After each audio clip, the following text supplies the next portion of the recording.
Buenas noches, vamos a continuar nuestro estudio de Colosenses y hoy vamos a entrar al tema de lo que es la plenitud de Cristo y ver cuán necesario es nosotros depender 100% nuestra postura, que Cristo es el que nos puede suplir todo lo que cada cristiano necesita en su vida, en el aspecto físico, psicológico y espiritual.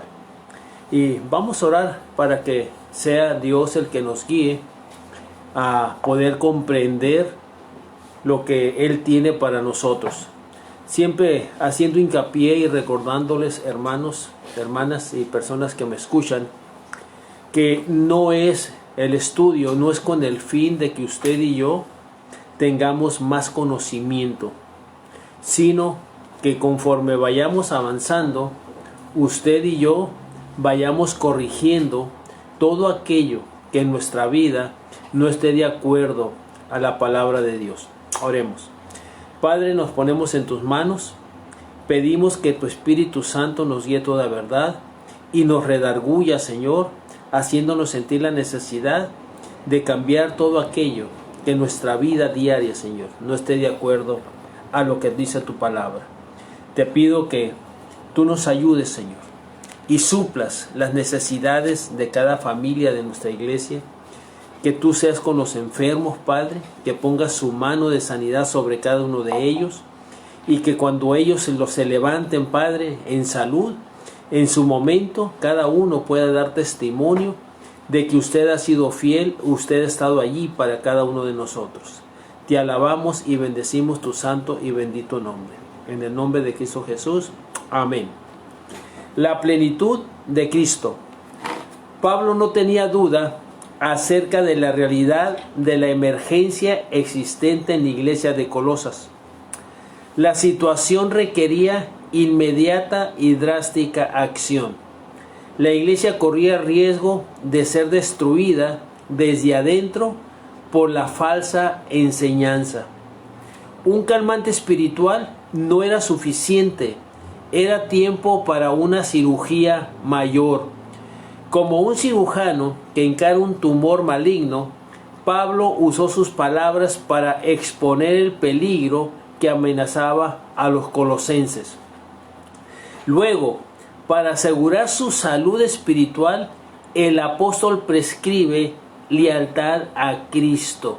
En los versos 6-7 dice de la siguiente manera: por tanto, de la manera que habéis recibido al Señor Jesucristo, andad en Él, arraigados y sobreedificados en Él y confirmados en la fe, así como habéis sido enseñados, abundando en acciones de gracia. Luego pone de relieve que Cristo era todo lo que necesitaban los colosenses. Versículos 8-15 dice de la siguiente manera: mirad que nadie nos engañe por medio de filosofías y huecas sutilezas, según las tradiciones de los hombres, conforme a los rudimentos del mundo y no según Cristo, porque en Él habita corporalmente toda la plenitud de la deidad. Vosotros estáis completos en Él, que es la cabeza de todo principado y potestad. En Él también fuisteis circuncidados con circuncisión no hecha de mano, al echar de vuestro cuerpo pecaminoso carnal en la circuncisión de Cristo, sepultados con Él en el bautismo, en el cual fuisteis también resucitados con Él, mediante la fe en el poder de Dios que lo levantó de los muertos. Y vosotros, estando muertos en pecados, y en la circuncisión de vuestra carne, os dio vida juntamente con Él, perdonándonos todos los pecados, anulando el acta de los decretos que había contra nosotros, que nos era contraria, quitándola del medio y clavándola en la cruz. Y les instruye para que descarten la crítica de que eran objetos por parte de los falsos maestros. Dice, del 16 al 19: por tanto, nadie nos juzgue en comida o en bebida, o en cuanto a días de fiesta o luna nueva o días de reposo, todo lo cual es sombra de lo que ha de venir, pero el cuerpo es de Cristo. Nadie os prive vuestro premio afectando humildad y culto a los ángeles, entremetiéndose en lo que no han visto, vanamente hinchados por su propia mente carnal, y no haciéndose de la cabeza, en virtud de que en todo el cuerpo, nutriéndose y uniéndose por las coyunturas y ligamentos, crece en el crecimiento que da Dios. Pablo podía haber condenado la falsa enseñanza y reñido con los creyentes por haberla tolerado. Eso hubiera sido fácil, pero el apóstol sabía, y es preciso que nosotros lo recordemos, que el centro de la preocupación cristiana es la gente, no la doctrina. Muchas veces como cristianos nos aferramos a nuestras doctrinas, a nuestras enseñanzas, a nuestro cuerpo doctrinal, y no nos importa lo que va a suceder, lo que va a pasar con la gente. Sí es correcto corregir el error, pero también tenemos que pensar en el daño que podemos hacerle a la gente en este aspecto. Y Pablo usa un procedimiento donde él le interesa la gente. Pablo defiende la doctrina, pero al mismo tiempo tiene cuidado de no lastimar a aquellos que están en el peligro del error. Entonces, nosotros tenemos que recordar que el centro de nuestra preocupación es la gente, cuando la gente esté en error, y buscar la mejor manera de poder ayudarles a salir del error. Entonces, este procedimiento del apóstol Pablo tiene que ser tomado por nosotros los cristianos de hoy en día como un modelo a seguir. Su consistente interés era ayudar a los cristianos de Colosas, que estaban envueltos en errores doctrinales. Pablo no los desechó, los confrontó con una comprensión de Cristo que barrió con la herejía.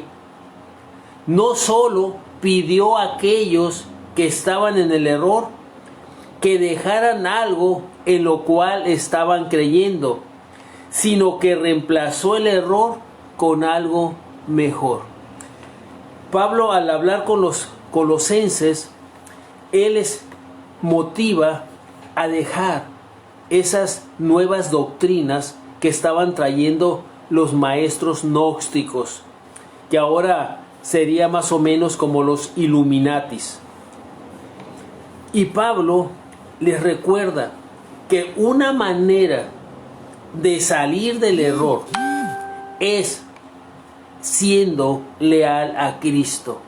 Y vamos a leer el versículo 6 y 7 que ya leímos, donde dice: por tanto, de la manera que habéis recibido al Señor Jesucristo, andad en Él, arraigados y sobreedificados en Él, y confirmados en la fe, así como habéis sido enseñados, abundando en acciones de gracia.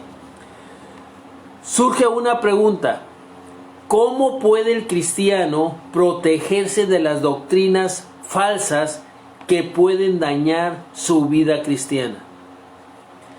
¿Cómo puede el cristiano protegerse de las doctrinas falsas que pueden dañar su vida cristiana?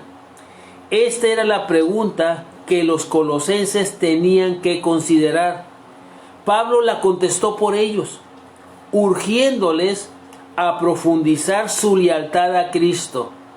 Y la lealtad a Cristo queda siendo la llave del perfeccionamiento de la vida cristiana. Por eso es bien importante que la vida de todo creyente sea cristocéntrica. Hay muchos cristianos que conocen bien la Biblia, ¿sí? Tienen amplio conocimiento al respecto. El problema es cuando hay que aplicarla a la vida diaria, a las necesidades del diario vivir. el que usted y yo conozcamos la Biblia no significa que usted y yo la vamos a poner en práctica. ¿Sí? Entonces, una vida cristocéntrica es la Biblia la que va a definir nuestras acciones. Muchos cristianos tratan de justificar sus acciones cuando no cuadran con la palabra de Dios. Entonces es donde dice Pedro, que acerca de lo que Pablo escribió, la manera en que el apóstol escribía, dice, los cuales los indoctos tuercen para su propia perdición. Entonces, una vida cristocéntrica de cualquier cristiano no va a ser el cristiano el que decida. Va a ser la palabra de Dios la que va a definir nuestras acciones en nuestro diario vivir.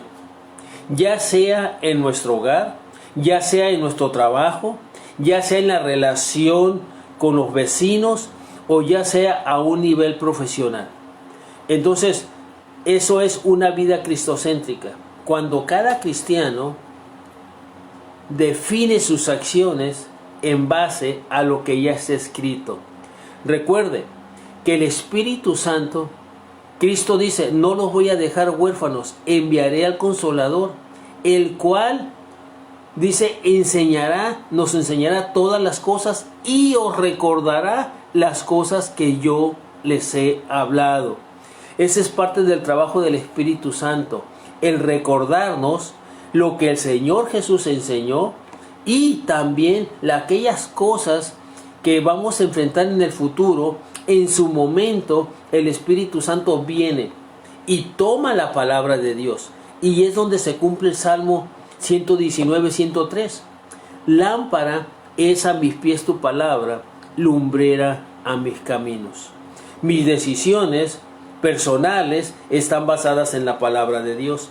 Mis decisiones que van a afectar mi vida en relación con los demás están fundadas en lo que dice la palabra de Dios. Entonces, la lealtad a Cristo queda siendo la llave del perfeccionamiento de la vida cristiana. Ser cristiano es estar en compañerismo con Cristo. Ser cristiano es estar en compañerismo con Cristo, no simplemente tener algunas creencias acerca de Él. Pablo hace hincapié en este hecho por medio de un uso sorprendente del término del versículo 6, recibido, que dice, por tanto, de la manera que habéis recibido. Pablo va a hacerles hincapié a los colosenses en este aspecto. Ahora, en el tiempo de Pablo, esta palabra era empleada para referirse al paso de la tradición. Usualmente se sugería enseñanzas que eran recibidas para pasar a otros.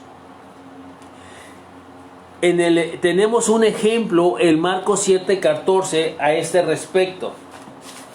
Marcos 7:14 dice de la siguiente manera.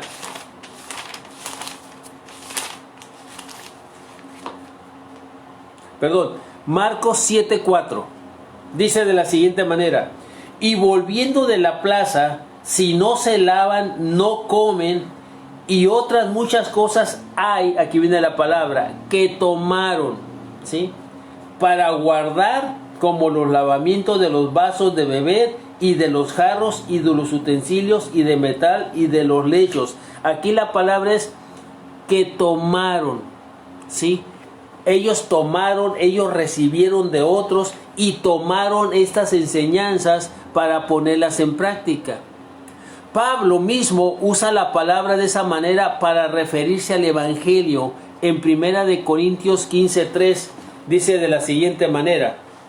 1 Corintios 3 dice: porque primeramente os he enseñado lo que asimismo recibí, que Cristo murió por nuestros pecados conforme a nuestras escrituras. aquí Pablo hace hincapié que se recibe una enseñanza. ¿Sí? Son enseñanzas las que se reciben. Pero en este pasaje, en Colosenses, el término recibido es usado respecto de una persona más bien que de enseñanzas o ideas. Aquí al que se está recibiendo es a Cristo mismo, a la persona de Cristo. Y Pablo le dice que los cristianos habían recibido al Señor Jesucristo. Ser cristiano es estar en compañerismo con el Señor viviente. El cristiano sí implica recibir una tradición religiosa. Primera de Corintios 15:3, recibimos el Evangelio. Pero limitar la vida cristiana a depender por fe de antiguas ideas es un error. Como bautistas tenemos muchas tradiciones, ¿sí? Muchas tradiciones. Y muchas de esas tradiciones no son bíblicas, pero las guardamos y las practicamos, ¿sí? Entonces, conforme nosotros vamos avanzando, tenemos que ir descubriendo qué cosas practicamos que no tienen base en la palabra de Dios. Y hay muchas cosas que practicamos como bautistas que no tienen base en la palabra de Dios. Entonces, el propósito del estudio es que nuestra fe esté basada 100% en la palabra de Dios. Uno de los ejemplos que ya he usado son las sesiones de negocios, ¿sí? Que es una extensión del culto. Se supone que es una extensión del culto. Es una sesión para dar informes, para saber cómo está funcionando la iglesia. Pero ¿cuántas veces en esas sesiones no se olvida, a las personas se les olvida que son hermanos? Se ofenden unos a otros, se dicen cosas que no deben ser. La manera en que se dicen estas cosas en las sesiones de negocios son totalmente antibíblicas.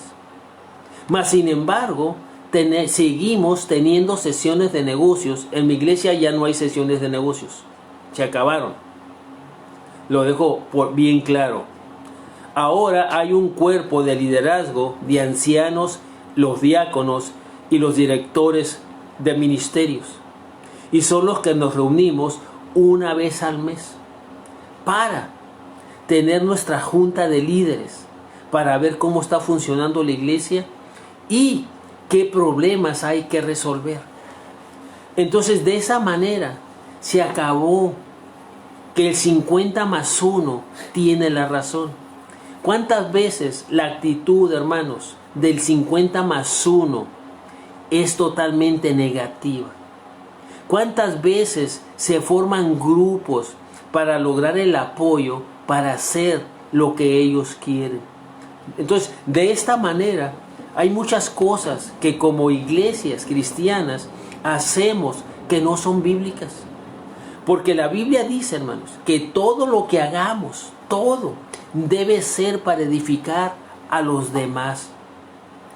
Y siempre, hermanos, hay una parte que sale lastimada, ¿sí? Hay una parte que sale lastimada. Entonces, la manera en que hacemos las cosas no es bíblica. Y esas son las cosas que tenemos que ir corrigiendo. Y si se sigue teniendo sesiones de negocios, que las sigan teniendo, pero en el orden bíblico, donde no haya ofensa, donde nadie salga lastimado, sino que se traten con amor, con mansedumbre, con humildad los negocios. Pero hasta ahorita no es una realidad que se viva en la iglesia.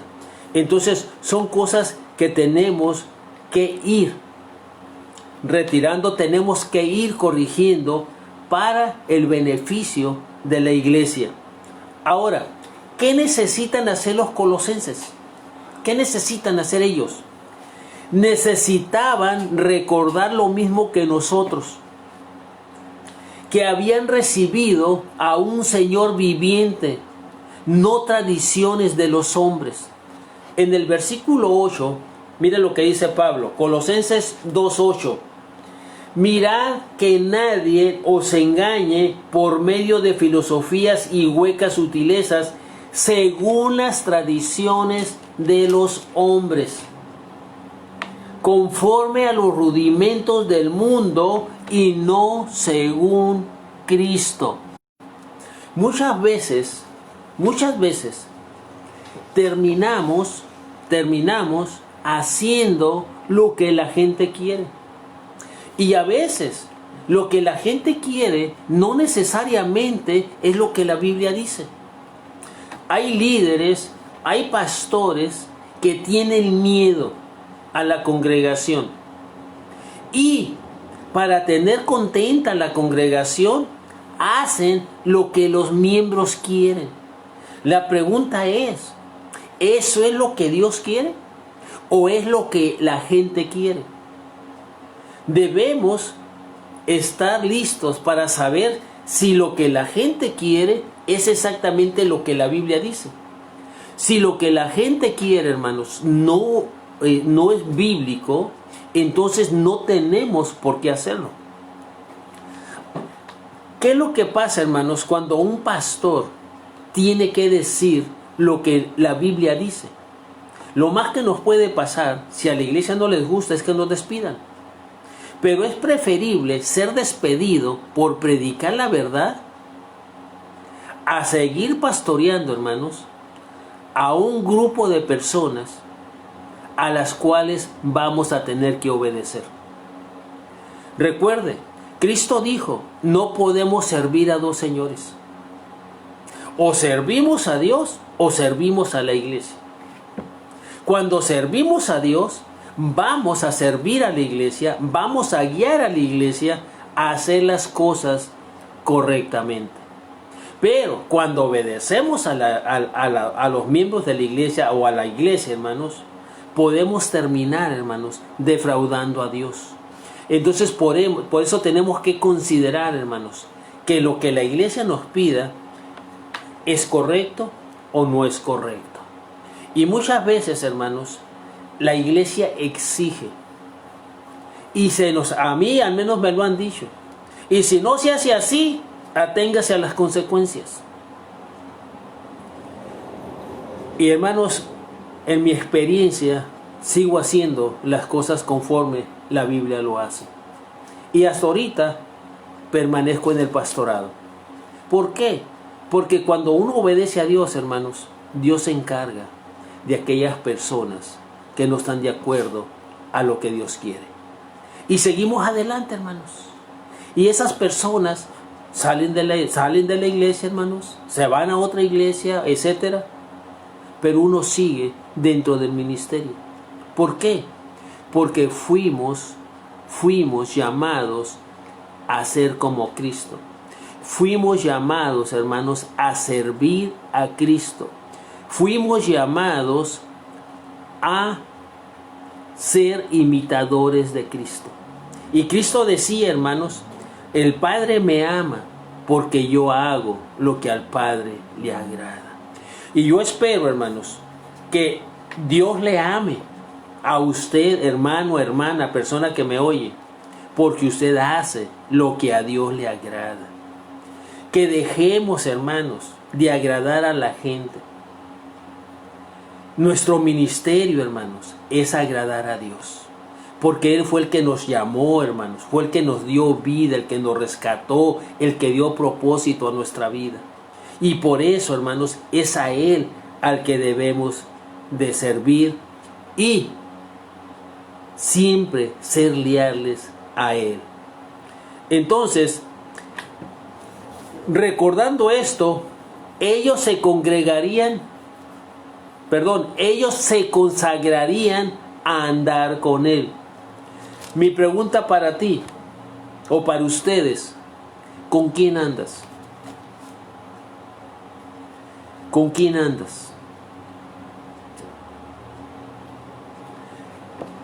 La Biblia nos llama a caminar con Él.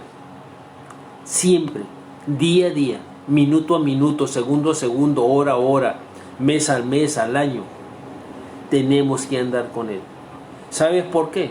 Porque cuando tú y yo andemos con Él, entonces siempre tendremos algo que decirle a la gente acerca de Él, no acerca de ti, no acerca de mí.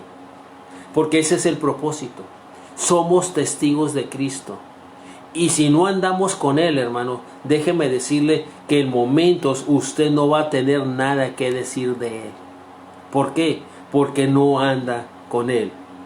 El término andar significa caminar y envuelve una instructiva descripción de la vida cristiana. Caminar es estar en nuestro camino hacia un destino. Y nuestro destino, hermanos, debe ser el cielo. Debe ser ir a casa. Cuando ya el Señor, hermanos, nos llame a dejar esta tierra, nuestro destino es estar con Él. Pero para eso yo necesito caminar con Él. Vivir la vida cristiana es dirigirse hacia la meta. Escuche, eso me gusta. Es dirigirnos a la meta en compañerismo con Cristo. En el capítulo 1, versículo 10 dice: para que andéis como es digno del Señor, agradándole en todo, llevando fruto en toda buena obra y creciendo en el conocimiento de Dios. Ese es, hermanos, el propósito. Andar con Cristo. Y el andar con Cristo, hermanos, usted y yo vamos a llevar fruto. Va a haber resultado, hermanos, del andar con Cristo.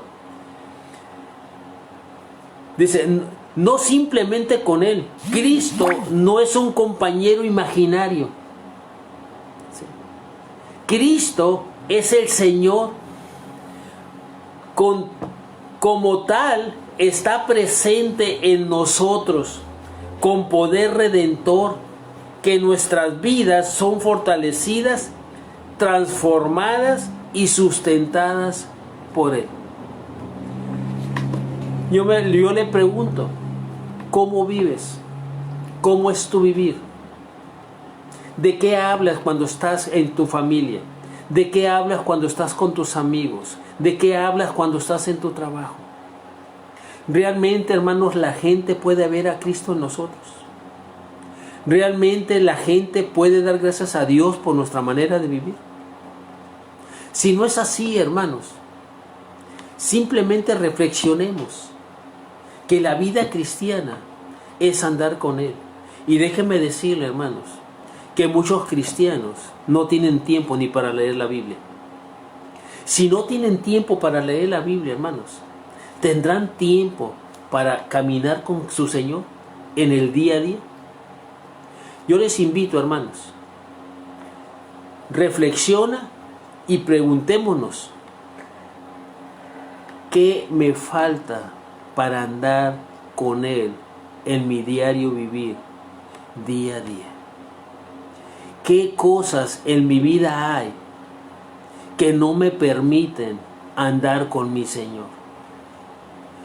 ¿Qué hábitos hay en mi vida que no me permiten hacer la voluntad de mi Señor?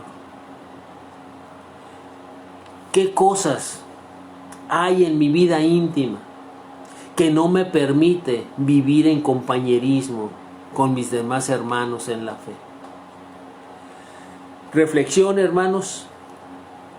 Lo único que tú y yo necesitamos es a Cristo, pero no un Salvador. Necesitamos al Señor.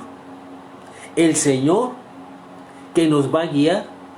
El Señor que nos irá diciendo día a día cuando tú y yo leamos la palabra de Dios, hermanos. Como consejero el Espíritu Santo, hermanos, nos dirá qué hacer día a día. Una de mis peticiones diario, hermanos, es: Señor, permíteme ser de bendición en este día. Y hasta hoy en día, hermanos, el Señor me ha permitido ser de bendición a alguna persona en mi diario vivir. Yo espero que tú también, cada día, tu vida sea bendición a alguien. Y sabe, no va a ser fácil, porque para ser bendición vas a encontrar personas que tienen problemas y que tienen necesidades. Y es en esos problemas y en esas necesidades que tú vas a llegar y vas a servirle a estas personas. Y vas a decirle, ¿qué puedo hacer para ti? ¿Cómo puedo ayudarte? Permíteme ser de bendición. Y el Señor va a poner esas personas en tu camino. Gracias, que Dios me les bendiga. Nos vemos el próximo miércoles o el próximo domingo, si Dios quiere. Padre, gracias por tu infinito amor y misericordia. Gracias por tu palabra. Pido, Señor, porque cada uno de mis hermanos podamos ser bendición diario, en nuestro diario vivir, a las personas que nos rodean. Principiando, Señor, con nuestra familia, con nuestros vecinos, con nuestros compañeros de trabajo, Señor, y con la gente con la cual cruzamos en el diario vivir. Gracias por tu palabra. Te pido, Padre, que tú nos sigas fortaleciendo y nos sigas ayudando para tu honra y tu gloria. En el nombre de Cristo Jesús. Amén.